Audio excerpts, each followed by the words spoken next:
Hello and welcome to the Women in Leadership podcast. I'm Angie Mazzetti. Well, Regina Mangan, bright spark, elegant, totally clued in queen of the property market in the southeast of Ireland and author, is the guest on this episode of the Women in Leadership podcast. Her advice for success in business is not to be afraid to stand out. Why would you want to be blending in? Why do you want to be the same? Stand out, embrace your difference. To look at Regina, of slim build, very feminine and elegant, you'd never suspect she has the eye of the tiger running in her veins. God, I could do anything listening to that. And I always said, wouldn't it be amazing to do a boxing fight? And then the Irish Heart Foundation, one of the charity workers there with the Irish Heart Foundation said, Regina, any chance you'd doing a box? I said yes, so I was committed then, signed up. When it comes to money, if you're in business, you have to keep an eye on the figures and you can't be afraid of asking questions, ever.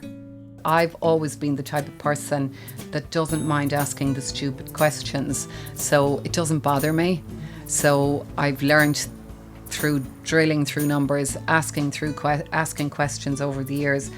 Look, at the end of the day, it's very straightforward business. You have to take in a lot more money than you spend, and you have to keep an eye on your accounts. In life and in business, perhaps her greatest strength is staying true to her values and holding tight to her energy, even if that means letting some passengers off the bus. For me, my biggest lesson in life is that life is not a dress rehearsal. We have one shot at it. And if you are dealing with anybody who's toxic or aggressive in their behaviour, you just need to get rid of them, whoever they are. Join us for a fun and informative podcast now with Regina Mangan. Regina Mangan, thank you so much for joining us on the Women in Leadership podcast. I'm delighted to see you again after our first meeting down in Wexford. That was great fun, wasn't it? Well, thank you. And I appreciate the opportunity, Angie. Thank you. Yeah, it was lovely. I really enjoyed it. I was totally inspired by the people that we met. We were there for the Wexford Chamber of Commerce Business Awards, and we were judging the digital marketing category, a very, very competitive category. And we met some awesome business people. I was actually stunned at the volume of business, particularly the ladies who won and the runner-up company who were selling from their local shops, both in person but doing serious volumes of business, basically selling their products online, and they have massive warehouses to facilitate the whole process. It blew my mind. Now employing more people, yeah, selling all over the world, to California, to Dubai. And one thing that really struck me was the importance of Facebook to them, because people have been dissing Facebook for so long. Yeah, well, Facebook's very important to our business. We have a real estate business, and following a lot of the experts in marketing, Facebook is very, very strong, particularly within a certain demographic. Not the young people, the 15 to 21-year-olds, but they're not our target audience. And for the ladies that we met, they weren't particularly their target audience also. I equate, and you formerly worked with in television, Angie, and you know, it's like digital media is like TV channels in my view. So I see Facebook as maybe like, could be Sky, Twitter is maybe BBC, and really for each different channel you have different audiences, and so your content needs to actually satisfy your audience. And you probably need to deliver different types of content to different audiences. For sure. What these ladies who won did brilliantly, though, they had relationships with their audience. And it was like an exclusive club, wasn't it? Absolutely. And I've been following them since. And, you know, they share personal stories on it. And one of the ladies, the owners, put up a comment that she's going to have a nice glass of Pinot tonight. She was looking forward to it. And then so many customers came back telling her how brilliant she is and how much she deserves it, enjoyed it, share different wines. So it is a community that they have built up. tell me about building up things. You've built up your own estate agency business, a very successful Liberty Blue. Tell me, how did that start? Thank you. It's 27 years ago. I set up the business when I was young and super clueless. I started with a £7,000 grant from the Enterprise Board. Now, let's remember, it was pounds before euros, and an overdraft. That was a lot of money then. Was huge, and a £10,000 overdraft from my manager in Bank of Ireland. Oh my God, it was enormous. So, yeah, and probably wouldn't have set it up had I known what was in front of me. And it took 7 years to make a profit. It was very tough because back then there were no apartment blocks in Waterford. Like, they were older houses. There were no letting agents. We were the very first in Waterford, I think, in the southeast back then in 1997. So it was a different world, if you can imagine. No social media, no Facebook. We were using telexes and fax machines to communicate. You placed an ad in the newspaper. It was really expensive. So it was a totally different world. Was it a lot slower? Did things move slower? Yes, but I built the business by networking. And I still think today that's so important. I mean, here we are, the two of us in Dublin in a hotel room, having this conversation after meeting at an awards event that we were judging in Wexford. Because we just clicked. Yeah, we did. And it's so important to have relationships with people. That's how you grow your business. That's how you learn. And I remember one time the Chamber of Commerce president going, "Oh, Regina Mangan's here. That's great. The usual suspects. We can start." Because I went to the opening of an envelope. And that was really important in helping me build the business. My husband says to me, "An envelope night?" And I go, "Yeah." So he doesn't need to know anymore. Look, 27 years in, you can be, I guess, a bit more fussy about where you go, or, more focused. But it's different now because you're networking online and you need to network in person and online as well.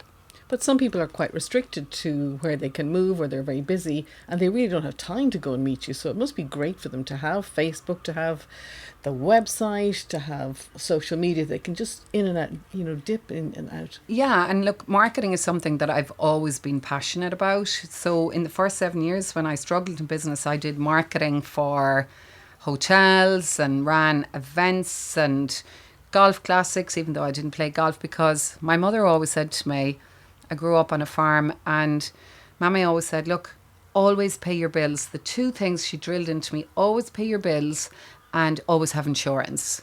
And those two things always stuck with me. And so I was in such a hole, to be honest, in the first few years. I had to get these part-time jobs. Failure wasn't an option for me. So then eventually 6 years in, these apartment blocks were built. And then, the definition of luck, no such thing as luck, it's opportunity meeting preparation. So I was there, the business set up, I had the contacts, I put in the groundwork, and then the blocks were built. And then that was the absolute transformation time then for the business. So it was tough business. I remember in the early days lying on the floor in one of my most horrible offices. It was very basic. It had been flooded 3 times. Lying on the floor, literally with my hand at my chest going, oh my God, how am I going to get through this? But the relationship I had with my bank manager at the time was so important. Nora Widger, I always think, how good she was to me. And that's something that's missing now in business, but relationships are so important. Yeah. And what has been your secret, do you think, in building up the business, apart from being just doggedly determined and being willing to change, I presume, as well? Well, I think probably I would be very resilient, and I probably describe myself, looking back on my younger self, and say I was brave. I really didn't mind or don't mind being different and standing out.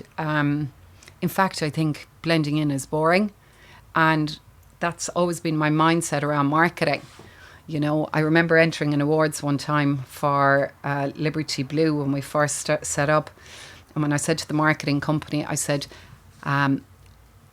have you submitted a hard copy of the marketing material that's been designed? No, because they didn't ask for it. I said, fantastic, no one else will think of it. So we're going to hand deliver it to the judging headquarters.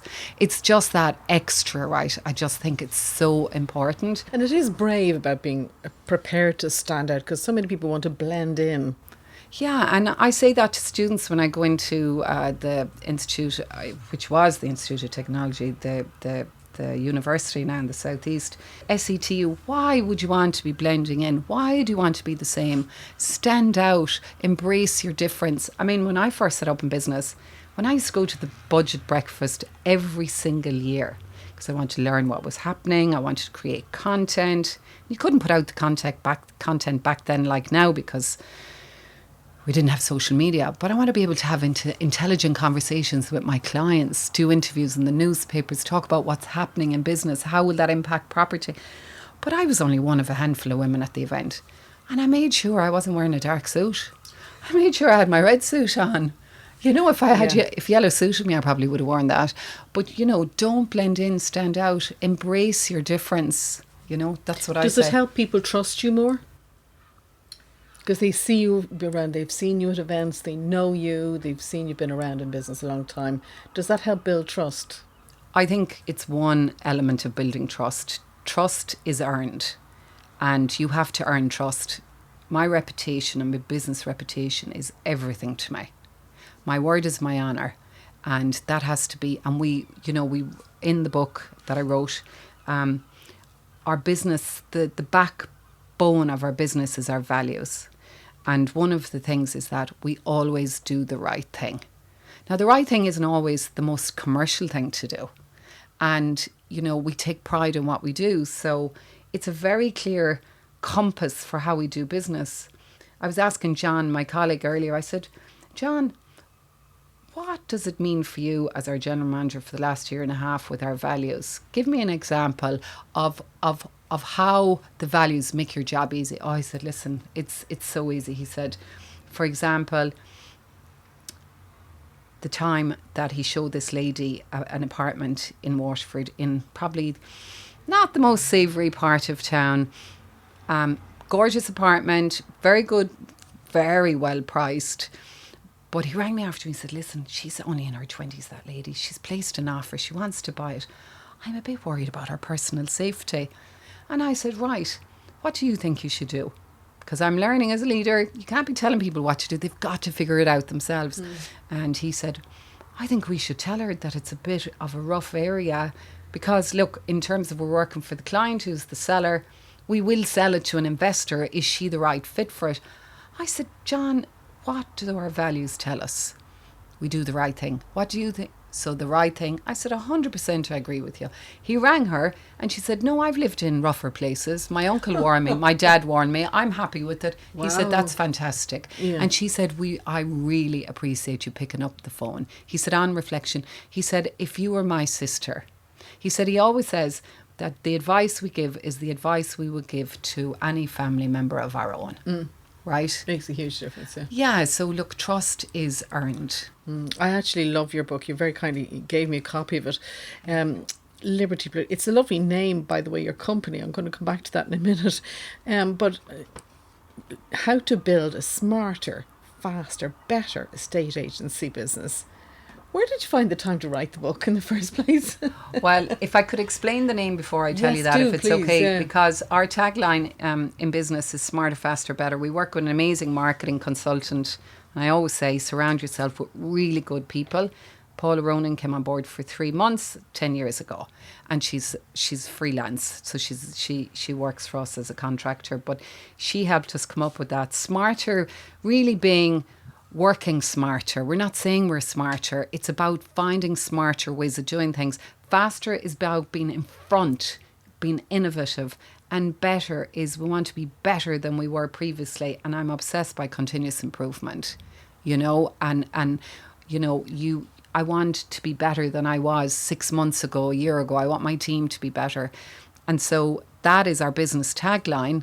It's a bold tagline. Again, we don't like to blend in. And so it was the obvious title for the book. But the book is for anyone interested in business, not just estate agents. I found it a really easy read too. Thank it's you. in simple English, and I don't mean that as a bad thing. Yeah. But sometimes, you go to read a book and you have to read it a couple of times or read over sentences. Yours I got straight away, and I love the way you summarise points at the end of each chapter as well. Well, And they're relevant to other businesses, not just Oh, estate they agents. certainly are. Look, I targeted towards estate agents because I wanted to help other estate agents, but also if you're marketing a book, if I was to market a book in the general business domain, how would I compete with all the business books out there? And I think I'm the first estate agency woman in Ireland to write a book, so I don't know anybody else who has. I love being first. In terms of how did I get time? Well, I always wanted to write a book. I'd read books on how to write a book, and one of the books said, make sure it's easy language. Simple, easy, digestible language people can understand and relate to better.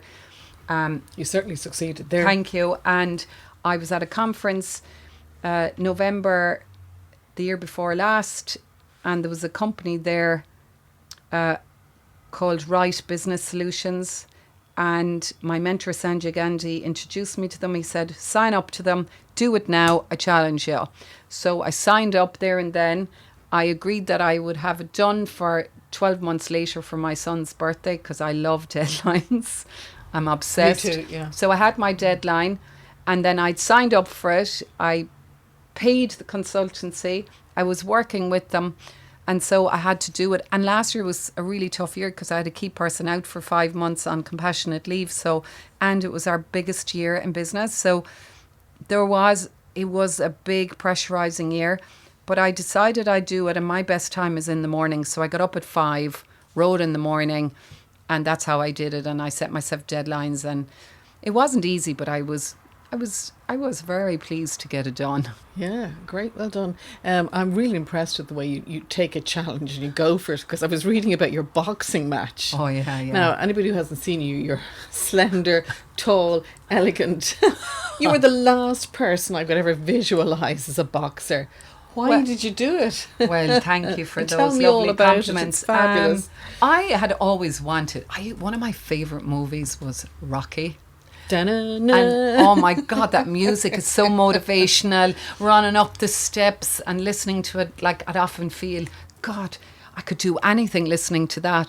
And I always said, wouldn't it be amazing to do a boxing fight? And then the Irish Heart Foundation, one of the charity workers there with the Irish Heart Foundation said, Regina, any chance you'd do a I said yes, so I was committed then, signed up to get my sponsorship. Just said, yeah, not I think about it. No, I just said I'd do it. That was 7 years ago. It was vicious. It really was. I trained really hard for 3 months, and when you say you trained hard, were you boxing or just running or going to the gym or what? Oh no, I did boxing. I was probably the fittest I ever was. I was very lean. I had a trainer. I did personal training. I was all in. I did my boxing classes at 6 in.the morning. I used to come in the morning and to the house at 7:30 with the Rocky music blaring, driving. My little boy and my au pair were living with me at the time. It was before I was married. And they used to go mad when they'd hear the Rocky music coming through the door. But it was an amazing challenge. It was very tough, mentally tough, physically tough. And the girl I was fighting was 15 years younger than me. And I remember... That's very unfair. I got into the ring and I went, oh my God, there was 500 people in the room. It was like, what have I done? Was that terrifying? It was. Look, the only mistake, I'm very competitive. I was raging with myself. When she paused for a break, I mirrored that. That went through my head for about 12 months. Why didn't I keep going?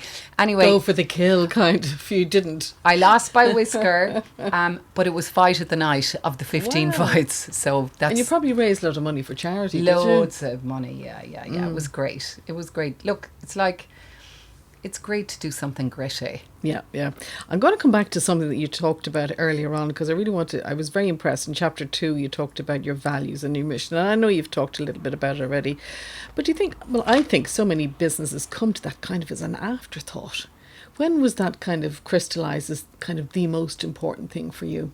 We didn't really have it crystallised until 3 years ago when I met an amazing guy called Matt Giggs in the UK, and also I suppose between 3 and 5 years working with my 2 mentors. Matt Giggs, successful guy who runs an estate agency business and coaching in the UK, and my superhero mentor Sanjay Gandhi in the UK. They, listening to them and growing, particularly over COVID, learned the real importance of having clear values. Not these, oh, we want to be the number one estate agent in Waterford. We used to have, those kind of things are very hard to measure. What we actually came up with on our mission is we want to bring happiness to our customers, our staff. That's such a lovely idea, just to bring happiness. To our customers, our staff and our community. Now, when you live that, we have it on our wall, we have the artwork on our wall. You can manage staff then in a way where you can say things to everybody that goes back to your values and your mission. Is that bringing happiness to that neighbour who's... somebody phoned one day and said, listen, I'm not happy. The sign is sticking in to the curb of my house. And one of the staff said, I don't think it is. Because I said, hold on now. Somebody's rang in, they're not happy about the sign. Come over here now and look at the wall. I want you to read that out to me, our mission. Our mission is to bring happiness to our customers, our clients and our community. Is our community happy because of where we position the sign? No. Now do you know what to do? We really do clear. We do really the right clear. thing. Yeah. It doesn't matter about being right. It's not about being right. It's about doing the right thing. And it's a great compass, and we take pride in what we do. So one of the guys had a bin in one of the photos, which he's never lived down. So the bin was at the front of the photo. We take pride in what we do. Do you think that is us taking pride in what we do? So it's a standard. And then in terms of happiness, we had an outrageously unreasonable client. He had one property with us, and every so often he'd send these aggressive emails. And one day, it was kind of like the icing on the cake. I don't want to deal with such a person in your office. This person, I have no confidence. I only have confidence in you and such a person. Only ye and only... And I read it and I went, I'm sorry you feel that way. This is who's managing it. I have every faith in this person. I have super confidence in it. And if you're not happy to deal with this person, I'm sorry you feel that way. And that member of my team was just thrilled that I had their back. And it's so important, you know, because his happiness is more important. Now, if we were wrong, love is us, we put our hand up and say we were wrong. But this guy was wrong, and the customer is not always right.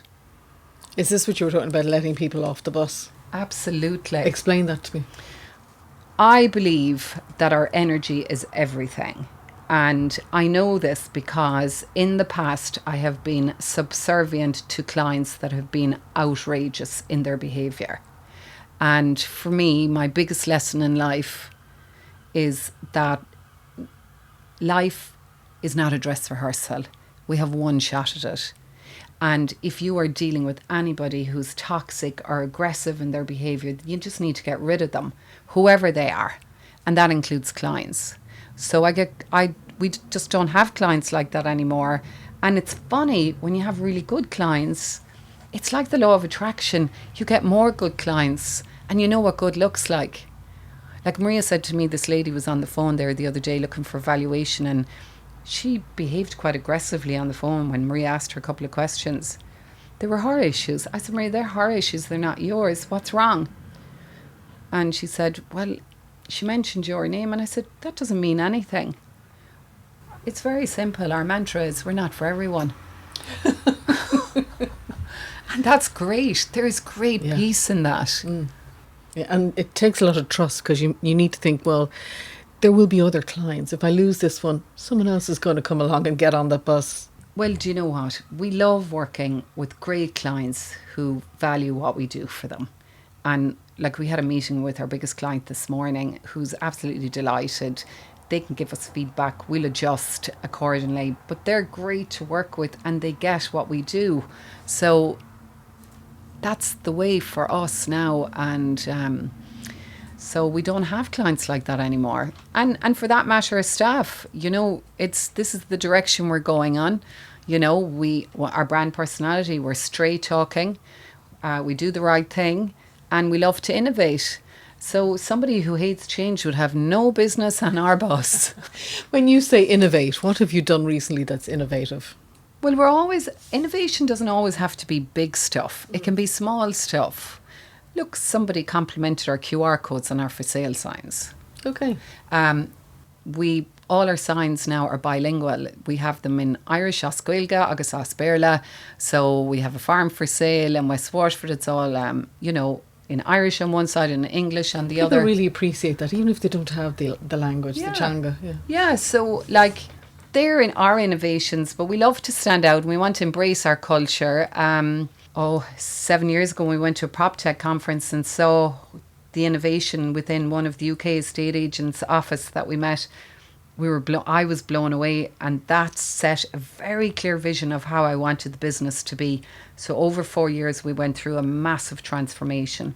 So one, for example, people used to email all their maintenance issues, and now we have a self-service platform where they upload their issues.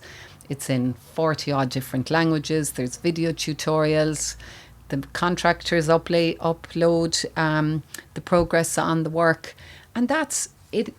What I learned 7 years ago is the way the world is going, you have to provide a self-service platform. In other words, that people can access information and report things at a time that suits them. Yeah. Right? Like our farm we're auctioning in July is all online. Most farms are auctioned in a hotel room. Right? And farmers love discretion. And so why would we put them in a hotel room when I feel that, yes, it may be a great buzz, maybe we'll miss that part of it, but it means that if the farmer that wants to bid for the farm wants to go on holidays, they can do it from anywhere in the world and bid on the farm. I believe that that is how we should be doing business. That's what we used to think happened with art auctions. People bidding from Sao Paulo or Japan, and now they can do it with a farm. It's phenomenal. It is. And it's all about marginal gain, marginally improving, incremental, different steps, looking at how you do things. I love that. And we've had two lean vouchers through the enterprise board. And we had a lean consultant come in and map out our processes and look at how we could get rid of waste. And, it's amazing how much wasteful activities go on in businesses. Tell me something. You also give really practical advice in the book. And I particularly love the part about the value of having a good accountant and minding the money, tracking it, like learning the money end of the business. Because do you find sometimes people don't? They just want to be busy and doing and kind of leave that stuff to somebody else. Were you always good with the numbers, by the way? I failed maths in my Leaving Cert because I realised 3 days later I hadn't turned over the page. I'd be very financially savvy. Reading profit and loss accounts, understanding the numbers, because I've always been the type of person that doesn't mind asking the stupid questions. So it doesn't bother me. So I've learned through drilling through numbers, asking questions over the years. Look, at the end of the day, it's very straightforward business. You have to take in a lot more money than you spend, and you have to keep an eye on your accounts. And in the last, I would say, 7 years, we would have our accounts 17 days after the month, and then we analyse our figures. And that's really important. If you wait till the end of the year, that horse has bolted. It's very important. It allows you to be agile too, doesn't it? Yeah. Well, absolutely. We outsourced our accounts in the last 6 months, and we are saving in the last year, 40,000 a year we're saving by outsourcing accounts. That's phenomenal. Yeah, it's huge. Like and also there's so many wastages that go on, sending in invoices when actually can be done automatically with our software system. It's great. And then you do valuable work that's meaningful. And leave that stuff to somebody else. One thing I loved about you as well is you love helping other women, networking with women in business. Is it important to you? Do you think women have a harder time than men in business and in life, I suppose? Well, sometimes we have more balls to juggle. Somebody listening might say, well, I don't. Everybody's different. There is data out there to say that women thrive more when they have female peers. And that's coming from a brilliant lady called Paula Fitzsimons, and who runs Going for Growth if you look at the data around women and pensions, women don't invest in their own pensions, private pensions. And I think women are often very bad to put themselves first. And men are generally more confident. I Do you think think they it's are. the way they've been raised? It's kind of almost, and they talk about money among each other and their investments. I would say it's conditioning. Yeah. Conditioning, like historically, girls wear pink, boys wear blue, girls play with dolls, boys play with trains, and the man goes out to work, the girl is to make the home. Like, that's all changing, obviously. And I think it's really, going back to your question, I think it's really important to support women in business, you know, and be open to helping. You know, I had an estate agent ring me the other day that I haven't met, but I've seen her online, and she said, "How do you get so many Google reviews?" So I sent her some information and I told her what to do, and she was delighted. Like, it's a rising tide that lifts all boats. Yeah. You know, why? And, you know, why would we be worried about helping somebody else? Like, I'm in Dublin right now, and we're meeting an estate agent in Dublin, Ray Cooks, and they are a great business, and we'll collaborate sharing ideas. You know, what's working for us, what's working for you. And I've no doubt we'll come home with a bag of tricks, and hopefully we'll be able to reimburse them with a bag of tricks. Brilliant. It sounds like your mother was a big influence on you too. Oh, absolutely. And I only realised my parents moved to Dungarvan 3 years ago because part of my own personal life strategy, which I think is very important, was to plan for my parents' ageing. And they were in an old farmhouse that was very run down and Hard to manage probably too. Absolutely. And then I was going to be a 4-hour round trip away from them, so I needed them near me. And their lives are transformed for the better. But I realise now I have a lot more interaction. My mother, we're very alike. She's very impatient. And I realise I am too. Yeah. I remember going to some therapist once, you know, testing you for this, that and the other. I didn't believe half it. But anyway, one of the things she says, "Oh, you need some impatience," which is busy Lizzie, some essence of busy Lizzie. I said, "I don't need that." And of course I did. I know. I am one of the most impatient, and that's where the word busy Lizzie comes from. Yeah, I know. And you have to work on that, don't you? Oh my God, constantly, Yes. constantly. Yes.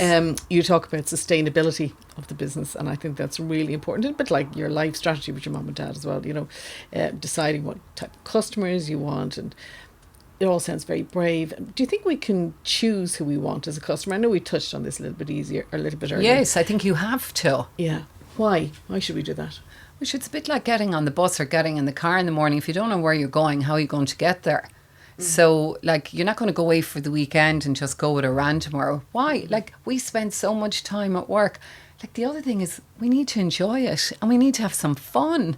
Do you kind of visualise your type of client, or do you kind of set out a kind of type of client that you want? Look, any marketing expert will tell you that you have to have a persona for your clients. What do they look like?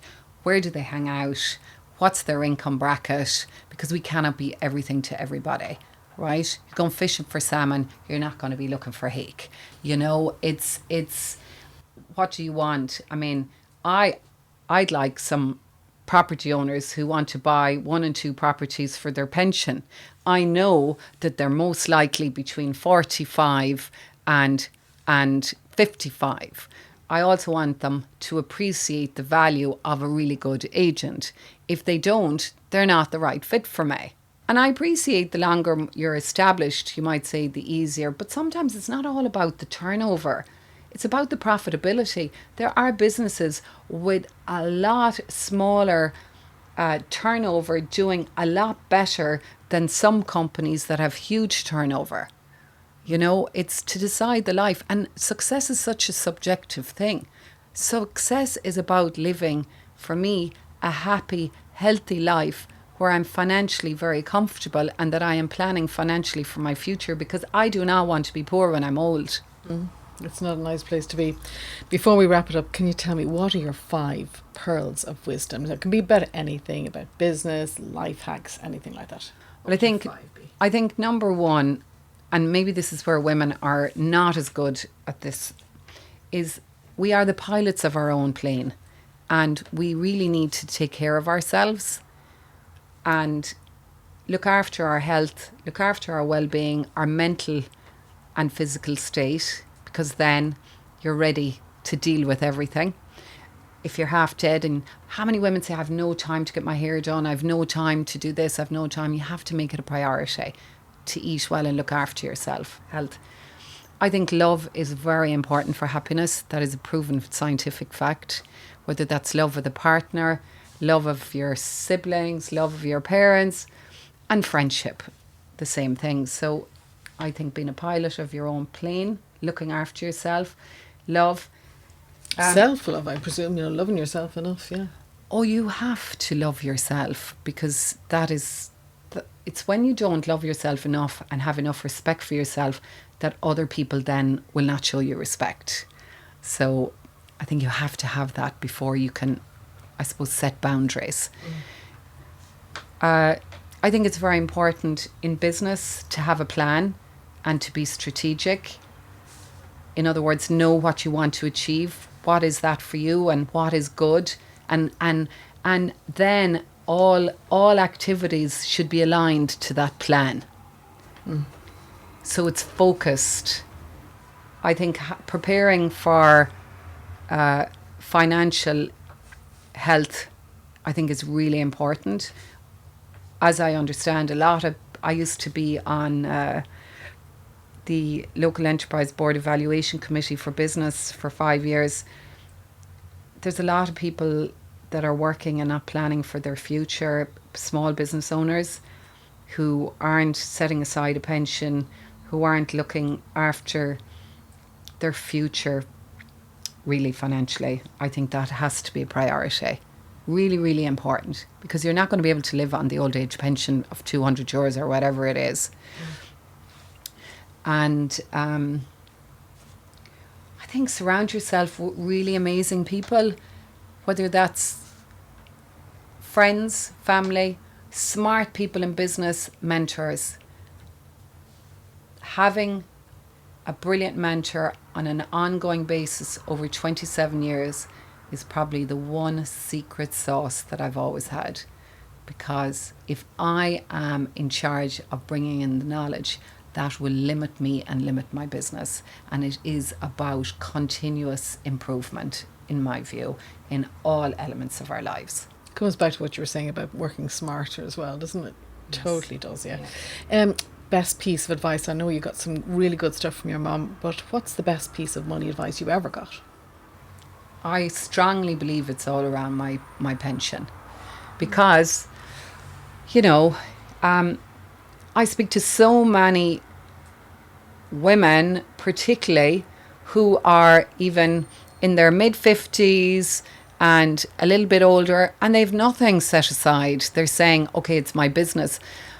Also, some people say, right, I'm going to sell my business, but if you're thinking of selling your business, have you had it valued? Do you know how much your business is worth? Do you know if it's saleable? Is it fit to sell? What's your strategy around that? And I think it's about having a future-proof income plan. Really, really important. How many people kill themselves? And I know there's a lot of small estate agencies, independent agents who are working so hard and don't realise that actually when you're selling a business, it's actually about the recurring revenue. There's very little value in an estate agency or in some businesses, because the owner is the person bringing in the business. So when the owner leaves the business, there's very little value left for someone to buy it. The value literally goes with the value goes with it. And so it's planning. And you can't beat finding out the facts. So when is your business saleable? How do I make it saleable? What do I have to do to set up a pension fund? What do I need to do? Get the advice, then work out when you want to retire and work backwards from there and how much you want. Sustainability. What do you do for the environment? Are you the one who puts out the bins, or he does that? Or do you do the bottles, or do you buy second-hand clothes? What's important to you? We've at home, my husband is a brilliant gardener, and we have a really good, compost So that has reduced a lot of our waste. Yes, we always recycle. In terms of the business, our carbon footprint is probably the thing that we're most conscious of. And I do think if you're conscious of your travelling there, and also paper and printing, like we've gone paperless more or less in the business. So when we're carbon conscious, you're also gaining so many benefits from that. You know, more Zoom meetings, more working hybrid from home. Do I need to travel all the way into Waterford for an hour each way? Can I work from home? Yes, I can. Can we do the meeting on Zoom? Can we make sure we do all the viewings back to back so we're not going in 3 and 4 times? So that works well for the client. It works well for us. Can we get the train? And we do a lot of our inspections since COVID. We do them every week virtually. So we manage in the region of 300 properties, and we inspect a lot of our properties. Once a year, we inspect them virtually. We do virtual inspection, and then the other in person. So we have an app, and we walk through the tenant online, and we check everything. Amazing. And we get photos. Hard evidence. Tell me, do you have a go-to piece of music that you turn to, maybe when you need to give a little lift? I know you love the rocky tune. Is there anything else that you like? I know this will probably surprise anyone who knows me, but I actually love country music. You either love it or you hate it. I love country. Oh, I would love to go to like Tennessee or one of these places that's famous for country music. I love jazz. When I go to London, I love to go to Ronnie Scott's. Loved Amy Winehouse. And actually, we went to a jazz club there about a year ago in London. Couldn't get into Ronnie Scott's, and went to this small little jazz bar. And I bought a painting actually of Amy Winehouse that the owner of the bar painted because she used to sing there. So I just love all that. I love art. I suppose it's that story. When I look at that painting, I think of her in the bar, you know, and try and think happy thoughts. I love that. My mother used to say that to me.